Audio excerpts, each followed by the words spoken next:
Okay, we're going to be doing a bear crawl hold on foam roller.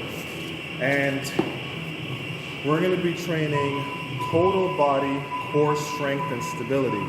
So we're reinforcing your joints and reinforcing the posture muscles of your body in your ability to be stable in movement and to have proper postural alignment. It takes time, but these are the tools that we're going to use.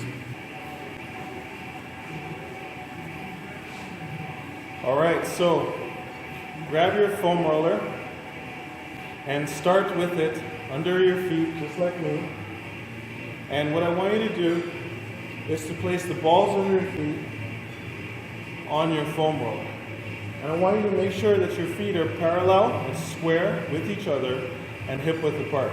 Try to start with your knees underneath your hips.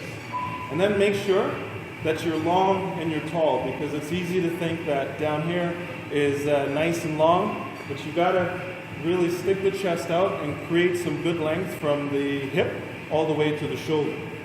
The hands themselves can be soft, they can be flat, so you want to cup the ground with your hands and you want to press your fingers through the ground, growing roots through your ground. Make sure that they are shoulder width apart and that when you're ready to go, you've cupped the ground and you're going to be distributing the weight, most of it, on the outside of your hands. So now that you're set, it's important for you to draw the shoulders back. See that? It's important to do that. But when we get into position, the shoulders are going to unlock and elevate. You can't have that.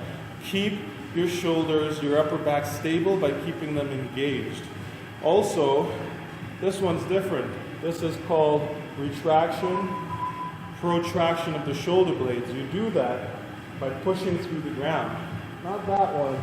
That's rounding. You got to make a distinction between what's happening at the spine and what's happening at the shoulder blades. So what I mean is, I need you to push through the ground, okay, so that your shoulder blades can get flat to your rib cage, and you have a stable, flat upper back, tall and long. The head can't be in hyperextension. It's got to be in line with the rest of the spine. The tummy you're going to pull in really, really tight. You're going to pull in the navel and you're going to brace your core. So you pull in and you squeeze at the same time. These are all things you have to hold for the duration of the move. You've got to remember those things. So brace the core tall and long. When you're up here, some of you might feel that you're really rounded. Some of you might be like this.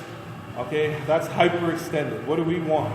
We want a neutral, straight lines. So that means you have to learn how to rotate down or go in the other way to get that position. You'll have to use your camera, you'll have to get your wife, you have to get your husband to help you to make sure you've done the micro adjustments to get into a neutral position. Then you can really train your muscles and really support your spine. So if you're up here, you're here, or you're here, you got to make those adjustments. Look, I'm doing it. Hold your position. Maintain every checkpoint that we talked about.